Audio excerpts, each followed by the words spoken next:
I have no idea if we can do this movie. I don't want to do it unless we can do it right and we can create the world as real as possible. This is the biggest movie I've ever attempted to make. And this story means an awful, awful lot. We needed to have a war there for 6 weeks with planes flying around and hundreds of stuntmen and bombs going off. How do we do something we haven't done before?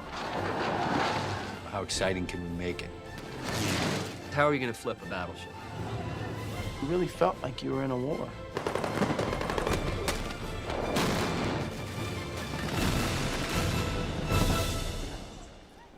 It's a movie that really hasn't been done. Good luck, guys. Zero's approaching, zero's approaching. From producer Jerry Bruckheimer and producer-director Michael Bay. Feel the concussion? Boom! We need to feel the concussion on that water blast. Comes an epic motion picture about that fateful December morning in 1941. Give me to a train! When a nation moved into action. Starring Ben Affleck, Josh Hartnett, Kate Beckinsale, Jon Voight, Alec Baldwin, and Cuba Gooding Jr. Let's get ready to go. Flanker, final turn. I like the ones that go lateral.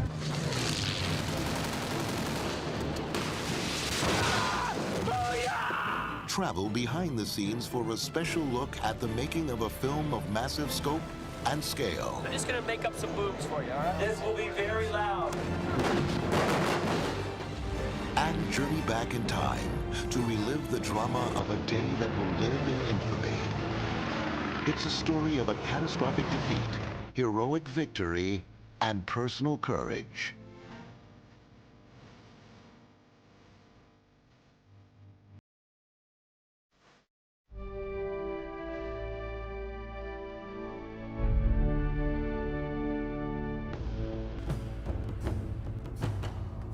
There are events in a nation's history that transform it forever. There are lines in time that mark the beginnings of new eras. Yesterday, December 7th, 1941, a date which will live in infamy, the United States of America was suddenly and deliberately attacked by naval and air forces of the Empire of Japan.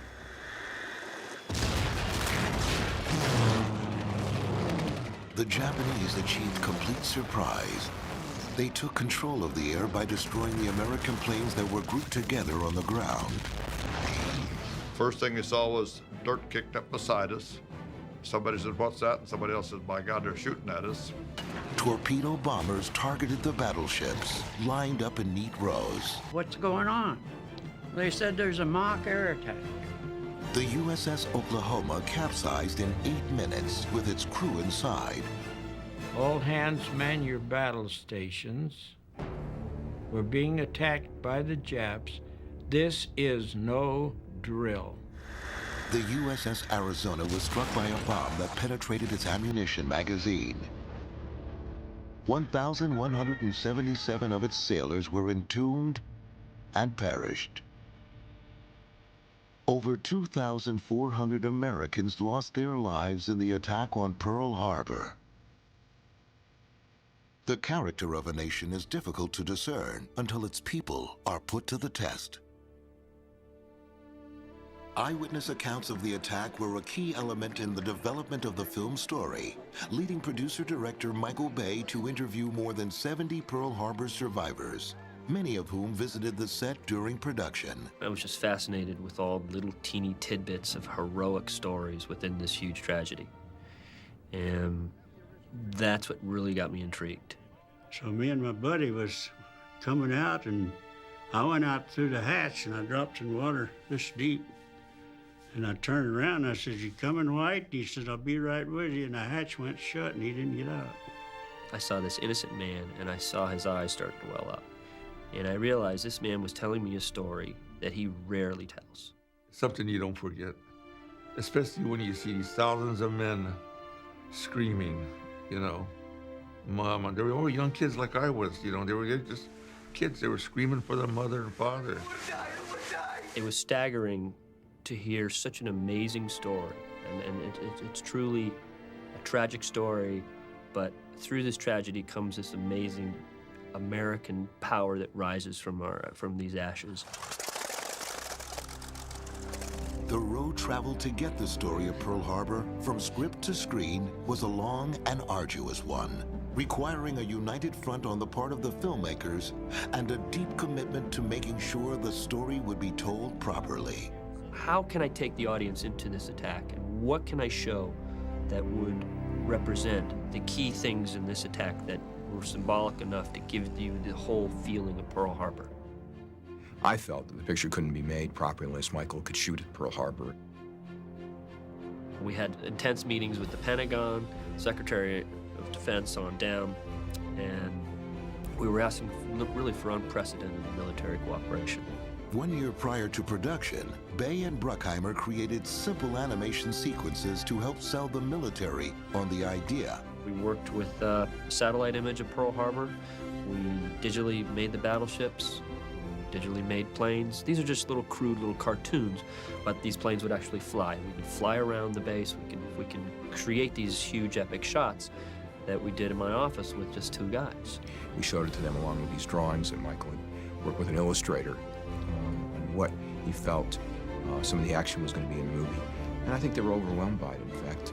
This was going to be a bigger approval, a bigger support challenge than anything else we've ever done. The Navy signed on to the project and allowed the production to film on location at the exact spot where the attack took place. Jerry's a filmmaker of great stature, and we had every confidence that this is the kind of picture that he could bring to fruition successfully. And one, too, that had a higher purpose, and that is to reflect credit on the survivors of Pearl Harbor and those who did not survive Pearl Harbor. While the filmmakers strove to portray the actual events of Pearl Harbor, they also had to focus on how to bring the audience into the emotional realm of the real people who experienced it. If we make the story about getting caught up in the lives of some people, some very specific people that we care about, and the journey of their lives, then we will capture an event. We'll have a story of humanity. If I had one more night to live, I'd want to spend it with you.